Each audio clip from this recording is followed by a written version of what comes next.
Hey everyone!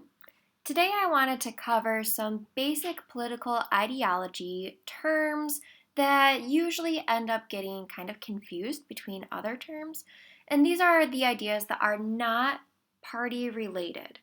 So this week we are going to be talking about political parties, but throughout your investigations of what are the ideas, voting patterns for different political parties, you're going to hear a lot of these terms.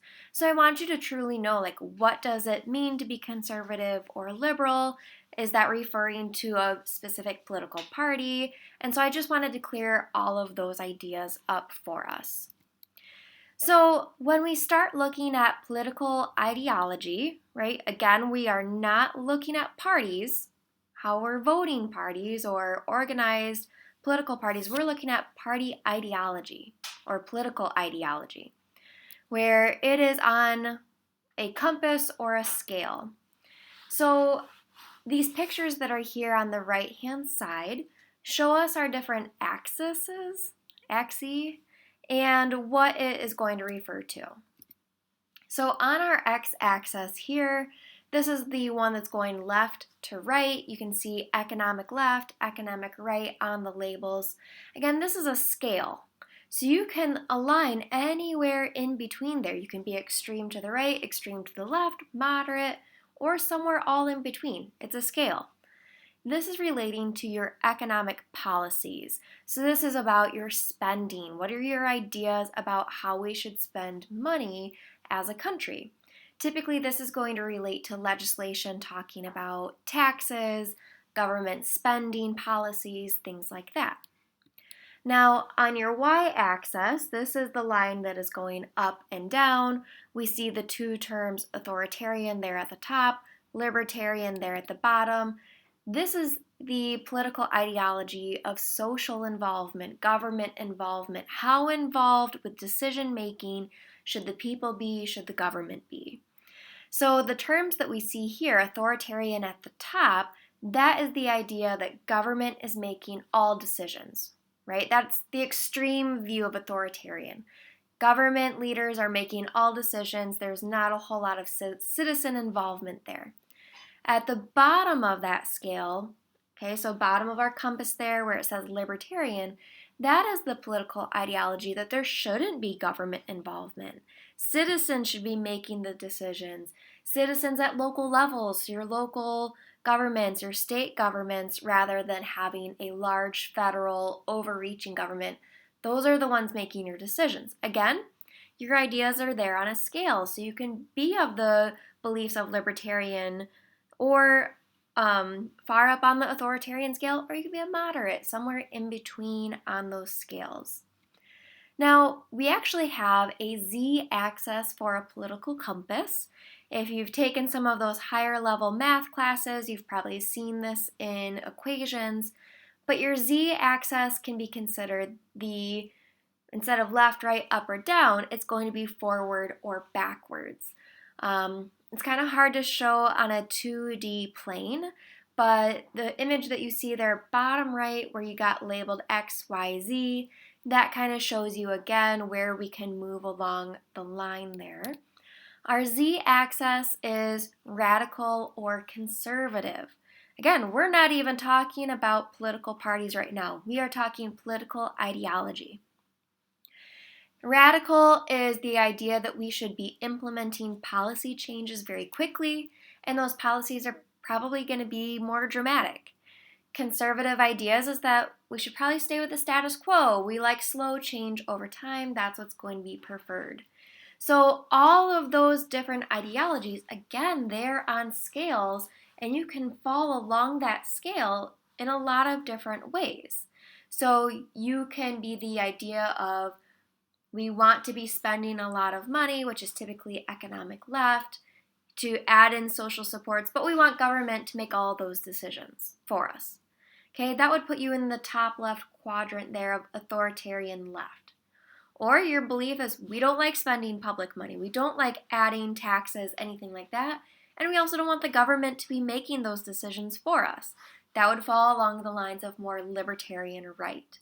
Okay, so there's a lot of different political beliefs rather than just left, right, But typically in the media, all we are hearing talked about or discussed is left, right.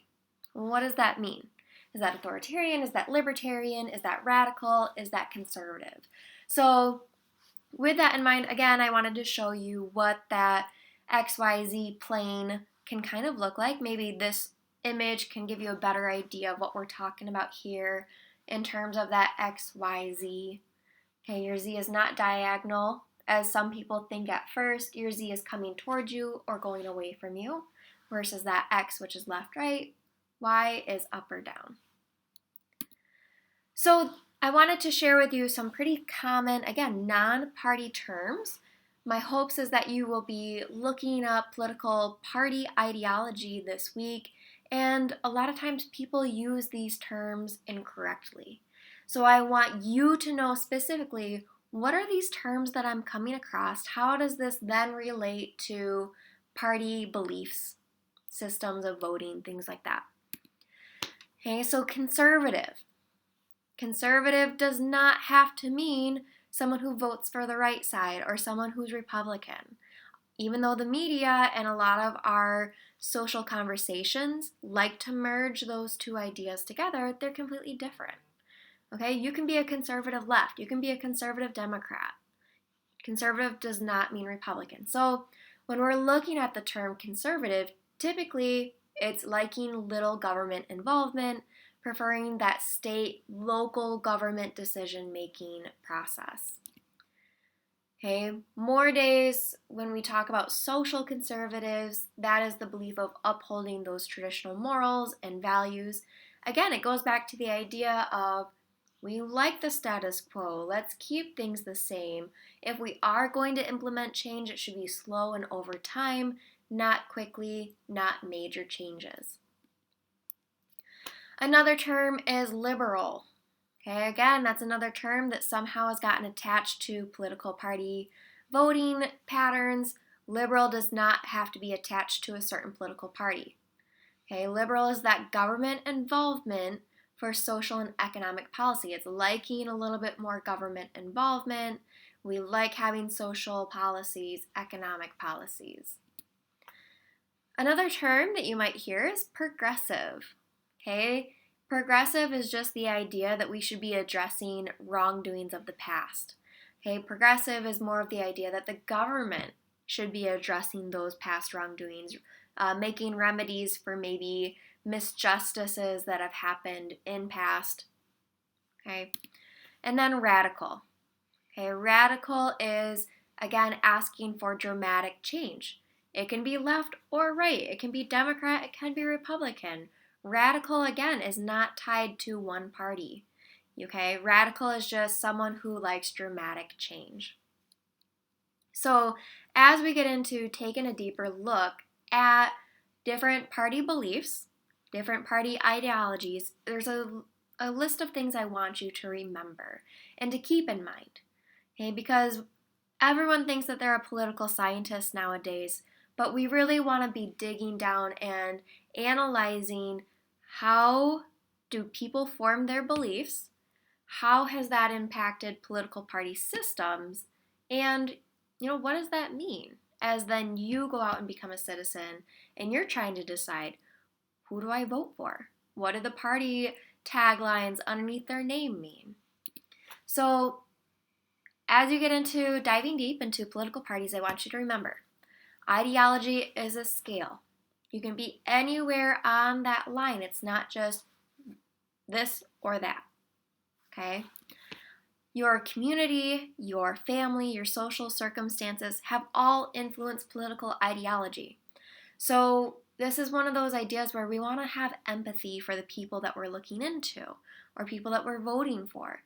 Why do they have the beliefs that they do? Maybe they come from an affluent family that's white, grew up in a really nice neighborhood, compared to someone who maybe was at a disadvantaged growing up circumstance. All of those different things lead you to form your political ideologies, and again, it's a scale. Over time, your political ideologies may change. Your parents' ideologies may change. And so we have to keep in mind that your age, your life experiences along the way, that can change your political beliefs. So while you are diving deep into your beliefs right now in AP government, this could easily change after you get into college or once you have your first job. They could change even all the way up into once you're 50 or 60 years old. It's those life experiences that are going to impact what your beliefs are.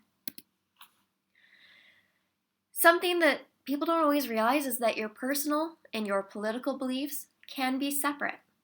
Okay? For example, I have my own personal beliefs. I have my own morals. I'm going to act how I want, or, those core values that I've set up for myself. But I'm not going to expect the government to tell other people that they have to believe the same thing I do.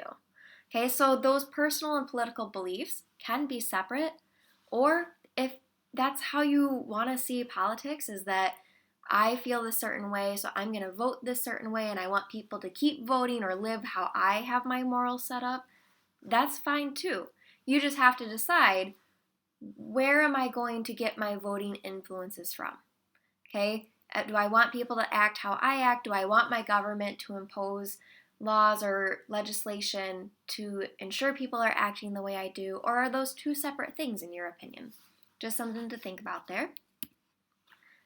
And opinions on a specific topic do not have to tie a person to a specific party. Okay, so as you are diving deep into a topic, when you get into thinking about taxes, if your political ideology, quote unquote, puts you into a certain party because of your stance on taxes, you don't have to feel like you're stuck in that party or you have to just vote for that party. Again, it's a scale. When you start getting into political parties, maybe even as you're getting older, looking at candidates, you really need to look at what are the topics and how have they talked about those topics, not just what party do they belong to. Okay, you can switch parties, you can switch candidates. You don't have to be tied down just to one because one or two of your ideas align with that. Okay, it can be a scale, it can go back and forth. You just have to do what's best for your systems of belief and what works best for you. Okay, so again, research candidates, vote based on ideas, does not have to be tied to the party. Okay, just in case no one has ever said that to you, there you go. You're not tied down to a party. If you guys have any questions, please reach out. I encourage you again to dive into these different terms. How are they used in political conversations? Things like that. See you guys later.